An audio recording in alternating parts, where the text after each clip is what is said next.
ሰላም ጤና ይስጥልን። ውድና የተከበራችሁ የገቢ ዩቱብ ቻናል ተከታታዮች እንዴት ናችሁ? ደህና ናችሁ ወይ? እኔ ያለው እግዚአብሔር ይመስገን። እናንተ እንዴት ናችሁ? ብርዱ ዛሬ ውጭ ላይ ከአረቦች ጋር ወጥቼ ነበርና ብርዱ በስማም በጣም ነው የሚበርደውን። እንዴት ነው ብርድ? እንዴት ይዛችኋል? እንኳን በሰላም መጣችሁ። ደህና ናችሁ ወይ? እና ዛሬ ይዤላችሁ የመጣሁት ከቢ ዩቱብ ዛሬ ይዛላችሁ የመጣችሁ እንግዲህ እንደኛው አረብ ሀገር ስትለፋ ስትንገላታ የቆየች እህታችን ይህን ሰሞን ሚዲያ ላይ በጣም እየተመላለሰች ነው እና ይሄ ነገር በጣም እግረኛው ሚዲያ ላይ ቀርባለች እቺ እህታችንና በጣም ነው ያሳዘነችኝ። የእውነት ሁላችንም በእሷ ቦታ ሆነን እንጂ አይገባንም። በጣም ነው ያሳዘነችኝ። 15 ዓመት አረብ ሀገር ሰርታ የ12 ዓመት ብሯን ምንም ባዶ የለም ብለው ውልቅ ሊያወጧት አይገባሽም። ይህ እኮ ያንቺም ቢሆን አንሰጥም እንደሆነ አባባል ነውና ያውን በአባት መከዳት፣ ያውን በአባት በምታምኑት ሰው መከዳት በጣም ነው የሚያመው። በአባት በወንድም እንደው እናትና አባት ያልታመኑ አባትና ወንድም ያልታመነ በዚህ ዘመን ምን ይታመናል? ማንም የሚታመነው እና በጣም ነው የሚያስጠላው። የኛ ዘመን በጣም ነው የሚያስከፋው። በዚህ ውስጥ ራሳችሁን ማስታወስ አለባችሁ ውዶቼ። እንደኔ አረብ ሀገር የምትሰሩ እህቶቼ ቢያንስ ኮንትራት ያላችሁ ወደ ሀገር ገብታችሁ ያለውን ነገር አይታችሁ ስም አስተካክላችሁ ብትመለሱ ይሻላችኋል። እና አንዳንድ ጊዜ የሆነ የምታምኑት ሰው ታጣላችሁ።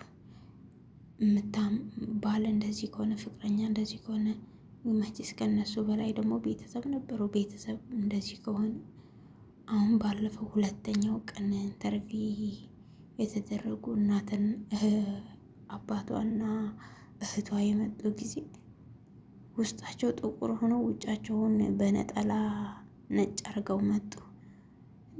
እኔን ነገር መሸፋፈን አይመቸኝም እውነቱን ለመናገር። እች ልጅ በጣም ተጎድታለች፣ ታስታውቃለች።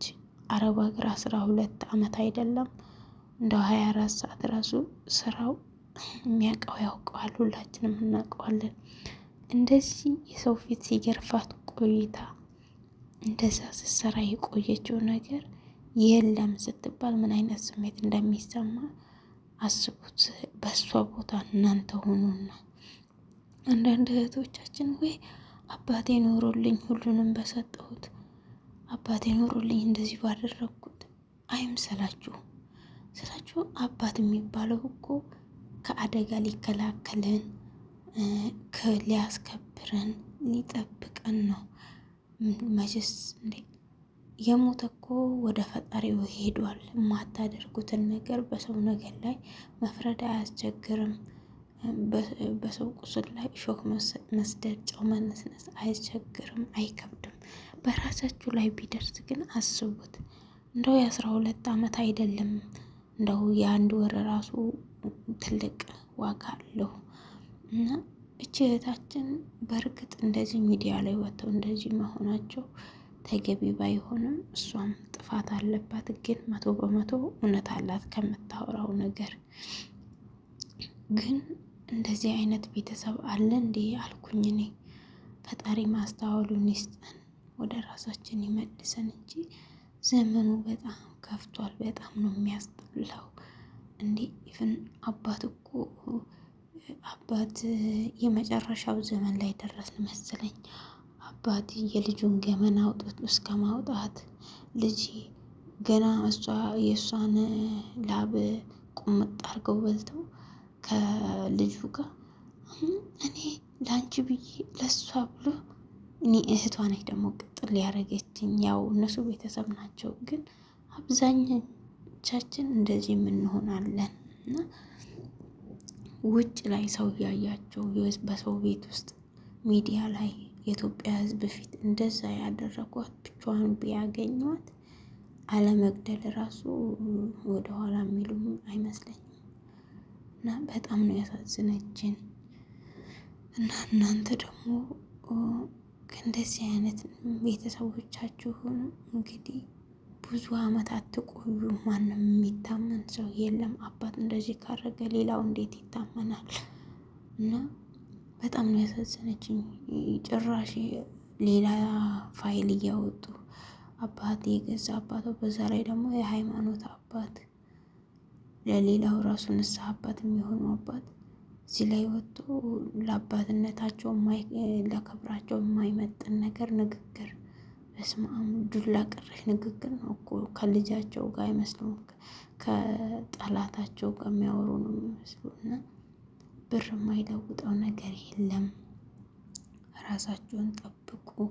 እች ልጅ አሁን ምናለች? ከሱዳኔ ጋር የቤት ኪራይ ላለመክፈል ብዬ የማይሆኑ ትዳር ውስጥ ገብቼ ከሱዳኔ ጋር ቆይቼ ነው ቤት ጀምሬ ተይዤ ብገባ እንኳ ቤቴ እንደዛ እንዳይቀርብኝ ብዬ ገዛ ቤት ኪራይ እንዳልከፍል ቤቴን እስከመጨረስ ብዬ የማልፈልገው ህይወት ውስጥ ገብቼ ነው አለች። መጀመሪያ ውዶች የነገን አናቅም። የተወሰነ ዛሬን ነውና የምናውቀው፣ የዛሬን እንኖር። ነገ ያውቃል፣ የነገ አምላክ ያውቃል።